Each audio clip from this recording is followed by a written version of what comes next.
Kapag ang isang bansa ay kailangang mag-angkat ng mga sundalo mula sa 100 at 28 iba't ibang bansa para mapanatili ang isang digmaan, yon ay isang palatandaan. Kung mismong gobyerno ang pinutol ang tanging paraan ng komunikasyon ng hukbo nito, ito ay palatandaan. Kung ang matagal ng kaalyado ng Pangulo ay dinala sa Yucayatricong Ospital 48 oras matapos siyang batikusin, palatandaan na yon. Kapag ang depensa ng himpapawid ay nagpapabagsak ng sariling sibilyang eroplano, malinaw na palatandaan yon. At ano naman ang masasabi mo kapag nangyayari ang mga ito ng sabay? Hindi na talaga palatandaan ang mga iyon. Iyon ay pagkadesperado. Iyan ang nangyayari sa Rusya ngayon habang nararanasan ng Ukraine ang pinakamagandang sandali sa 10 buwan ng digmaan. Para maintindihan ang pagbabago, kailangang balikan natin dahil marami pa rin ang naniniwalang panalo ang Rusya. Pero iba ang sinasabi ng mga palatandaan. Hanggang 2025 dahan-dahang sumusulong ang Rusya, kinukuha ang teritoryo kapalit ng malaking gastos. Mukhang kumpiyansa si Putin. Dumating ang 2026 noong Pebrero, nagbago ang lahat. Pagsapit ng Abril, unang beses mula kalagitnaan ng 2025 Rusya nang nagkatanggol. Tingnan natin ang mga palatandaan. Una sa larangan ng labanan. Tingnan mo, nabawi ng Ukraine ang humigit kumulang 480 kilometro kwadrado sa Zaporizhia mula noong Enero. Ito ang pinakamalaking pag-usad sa teritoryo mula noong pagtatangkang bawin noong 2023. Pebrero ang unang buwan mula noong 2023 na mas marami ang nabawi ng Kyiv na teritoryo kaysa sa nawala. Noong Marso, halos hindi umusad ang Rusya. Hindi ito nangyari sa loob ng 2.5 taon. Pero mas kahanga-hanga pa ang bilang ng mga kaswalti ng Rusya. At hindi ito aksidente. Noong Marso ng 2026, napatay o malubhang nasugatan ng Ukraine ang mahigit 35,000 sundalong Ruso. Karamihan dito ay gamit ang mga drone. Pinakamataas na record sa digmaan. Umabot sa mahigit 1,100 ang average kada araw.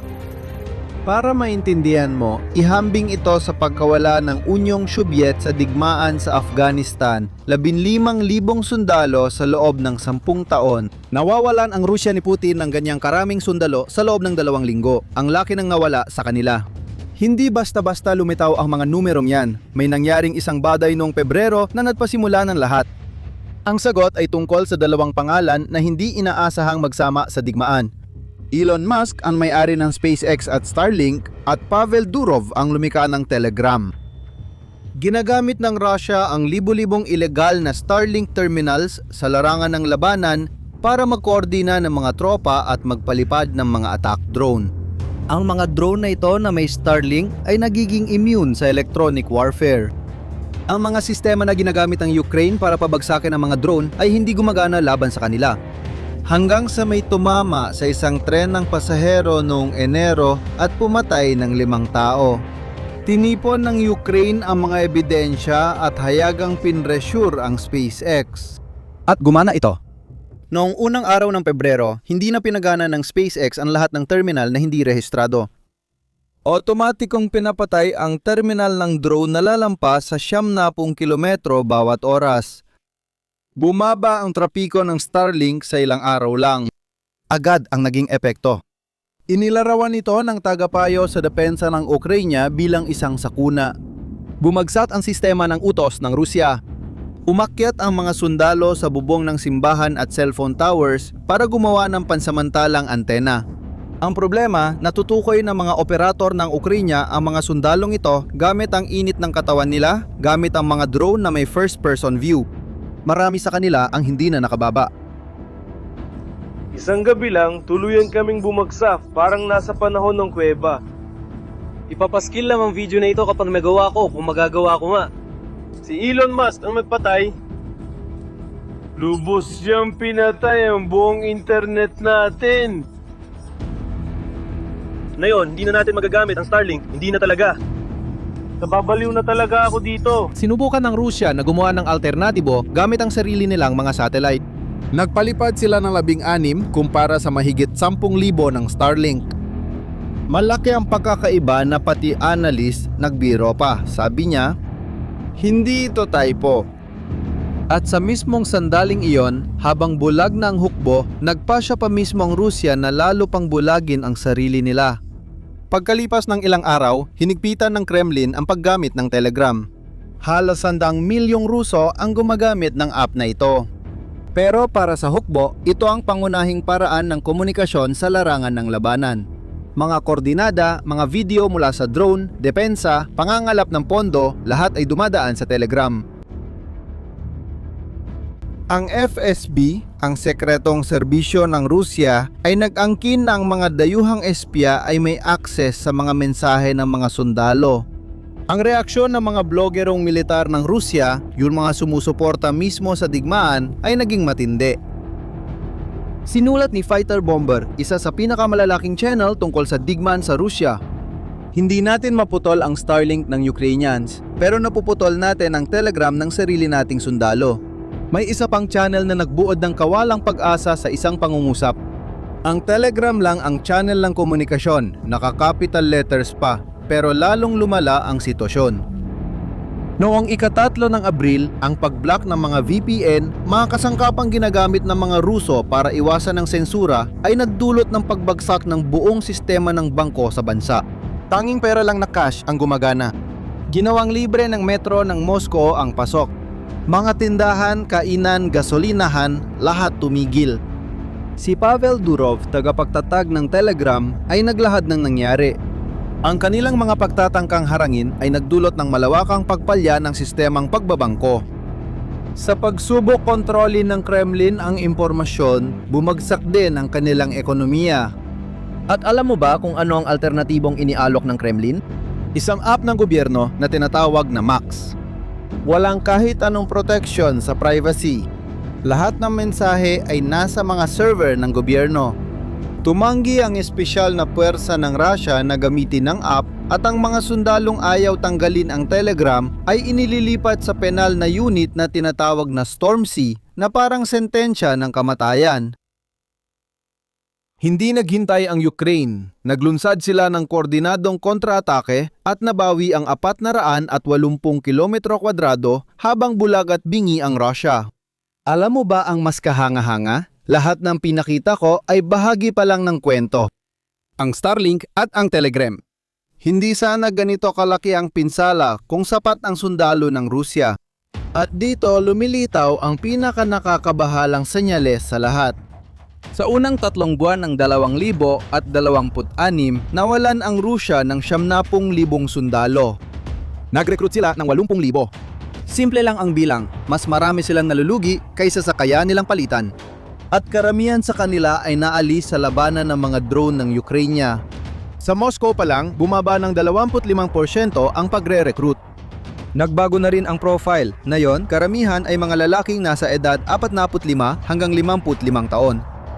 Mga Rusong walang ibang pagpipilian. Inaakit ng mga anunsyo ng Ministry ng Depensa ang mga lalaking ito gamit ang mensahe. Kunin mo na ang milyon-milyon bago dumating ang kapayapaan. Nagbigay ng komento ang Ministro ng Sandatahang Lakas ng Britanya tungkol dito na nagsabing, napapansin ng mga tao na ito ay biyahe na walang balikan. Paano nga ba tinatangkang ayusin ng Rusya ang lahat ng ito? At ang sagot? Sa totoo lang, parang katang-isip ito. Nagre-recruit sila ng tao worldwide. Pinag-uusapan ko ang mahigit 18,000 dayuhan mula sa 128 iba't ibang bansa. Bukod pa sa mga North Korean na kilala mo na, nakakabahala ang mga kwento. Halimbawa, ang Cuba ang pinakamalaking pinagmumulan na may tinatayang 5,000 hanggang 25,000 mandirigma. Ayon sa mga pagtataya ng intelihensya, ang inaasahang haba ng buhay sa frontline ay mula 140 hanggang 150 araw. Nakakatanggap sila ng $2,000 bawat buwan. Sa isang bansa kung saan ang karaniwang sahod ay $17. At may isang nakakabahalang detalye. Marami sa mga kabataang nire-recruit ay edad 17 lang. Mula sa Afrika, mas malala pa ang mga kwento. Mahigit 1,000 Kenyan ang nirecruit dahil sa mga pangakong trabaho sa seguridad.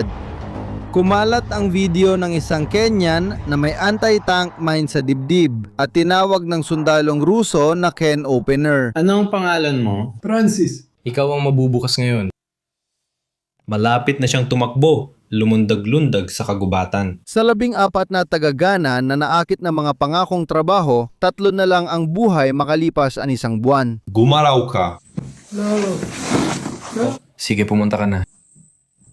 Isang YouTuber mula India ang nag-aanunsyo ng trabaho bilang katulong sa hukbo. Tumatanggap ng kontrata sa wikang Ruso ang mga Indiano at agad silang ipinapadala sa frontline. At paano naman ang tungkol sa mga taga-Hilagang Korea? Sa unang 12,000 ipinadala, mga 6,000 ang napatay o nasugatan. Halos kalahati. Ginamit nila ang mga taktikang pang-impranterya mula 40 taon na nakalipas. May ilan na naniwala na sila ay nasa isang pagsasanay lamang, hindi sa totoong digmaan. May utos silang magpakamatay kaysa mahuli. 2 na nahuli ng Ukraine ay humiling na pumunta sa Timog Korea, hindi pabalik sa Hilagang Korea. At sumulat sila, "Ituturing naming magulang at kapatid ang mga tao sa Timog Korea."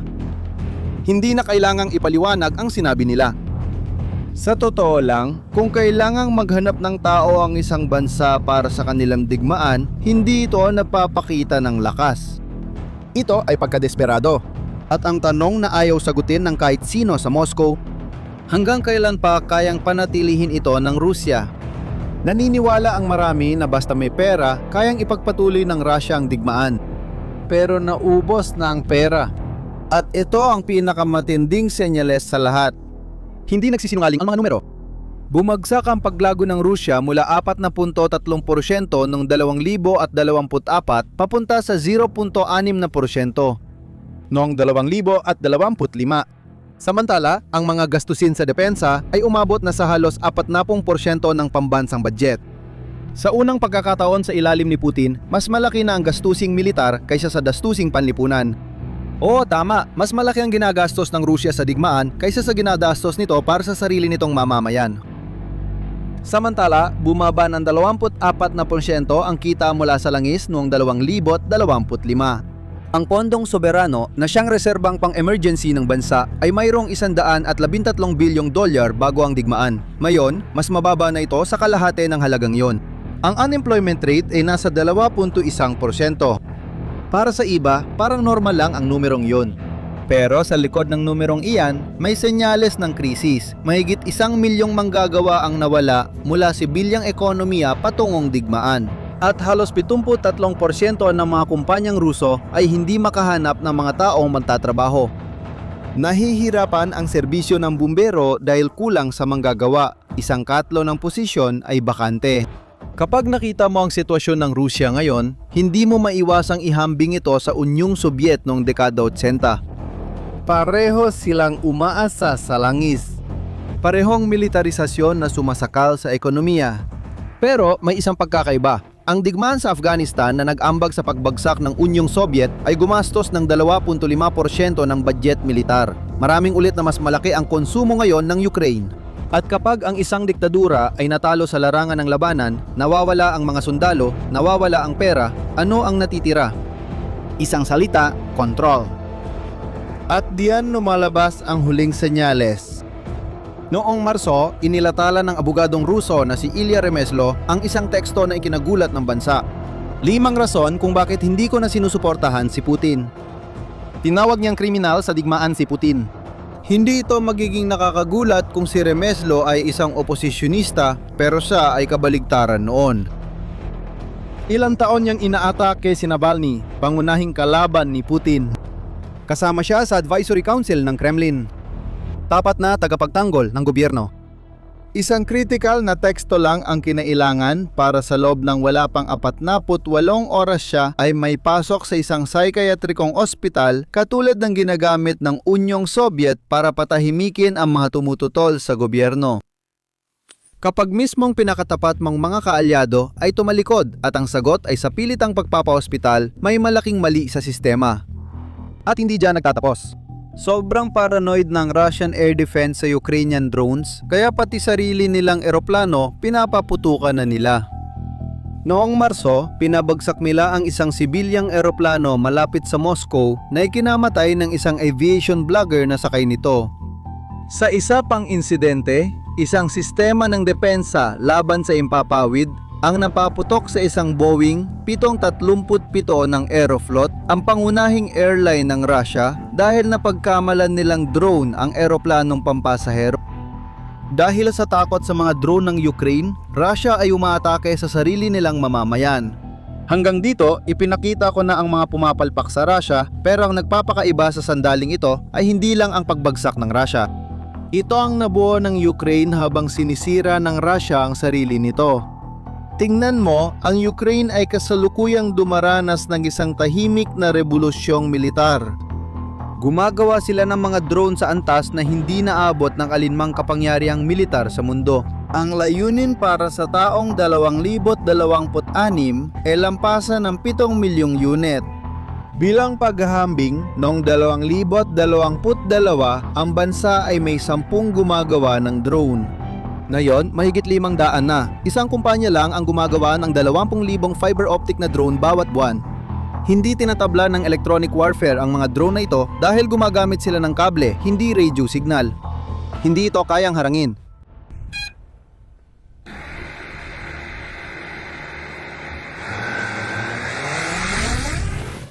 Ipinakita ng datos noong Marso ang laki ng epekto. Mahigit sa 151,000 target ang tinamaan ng mga drone ng Ukraine sa loob lamang ng isang buwan. Ang tinatawag na payload ng mga drone ay umaabot ng hanggang 40 kilometro mula sa linya ng labanan na lumilika ng isang lugar kung saan walang gumagalaw ng hindi natutuklasan at inaatake. Parang galing ibang planeta ang ekonomiya ng digmaang ito. Ang isang FPV drone na nagkakahalaga ng $500 ay kayang sirain ang isang tangke na milyon ang halaga. Isa sa mga dapat pagtuunan ay ang Sting, isang drone na pandepensa na nagkakahalaga ng $1,300 na kayang pabagsakin ng mga Iranian drone na nagkakahalaga ng 50,000. Sa isang ehersisyo ng NATO, 10 Ukrainian na operator ng drone lang ang nakatalo sa isang buong brigadang nakabaluti ng Britanya. Sinira nila ang 17 sasakyan sa loob ng 12 oras. Ikinumpara ng mga analista mula sa pinakamahalagang akademya militar sa US ang kasalukuyang sitwasyon sa pagpasok ng tangke noong unang digmaang pandaigdig. 23 taon ang inabot ng pag-unlad ng tangke bago ang Blitzkrieg, ang digmaang kidlat na nagbago sa mundo. Ayon sa mga analista, maaaring maganap ang revolusyong ito pagdating sa mga drone sa loob ng 1 o 2 taon. Maaring ang Ukraine ang bumubuo ng bagong paraan ng pakikidigma para sa ika-21 siglo. Samantala, sinusubukan pa rin ng Rusya na makipaglaban gamit ang lumang manual ng digmaan mula sa nakaraang siglo. Oo, nasa kontrol pa rin ng Rusya ang halos 20% ng teritoryo ng Ukraine. Hindi pa tapos ang digmaan. Ngunit lahat ng palatandaan ay patungo sa iisang direksyon. Mas mabilis dumugo ang hukbo kaysa sa paghilom nito. Bumagsak ang teknolohiya at mismong Kremlin ang tumulong na wasakin ito. May ironikong detalye sa kwentong ito na iilan lang ang nakapansin. Ang Starlink ay Amerikano, ang Telegram ay mula Dubai, ang mga sundalo ay mga Kubano, Hilagang Koreano at Kenyano. Galing China ang piyesa ng mga drone. Ang malaking kapangyarihan na nagpapakilalang kayang hamunin ng mundo kailangan ng buong mundo para makipaglaban. Ang totoo, hindi sa sarili nito natatalo ang Rusya. Sa totoo lang, natatalo siya ng isang bansa na natutong lumaban sa parang hindi niya kayang sabayan. Ngayon, gusto kong malaman mula sa iyo. Sa lahat ng palatandaan na ipinakita namin, ano sa tingin mo ang pinakamatindi para sa Rusya? Ilagay ang iyong opinyon sa mga komento. Kung nakatulong sa iyo ang video na ito para maintindihan ang nangyayari, ibahagi mo ito sa kakilala mong sumusubaybay sa konflikto at mag-subscribe ka sa channel para hindi mong mamiss ang mga susunod. Ingat at magkikita tayo sa susunod na video.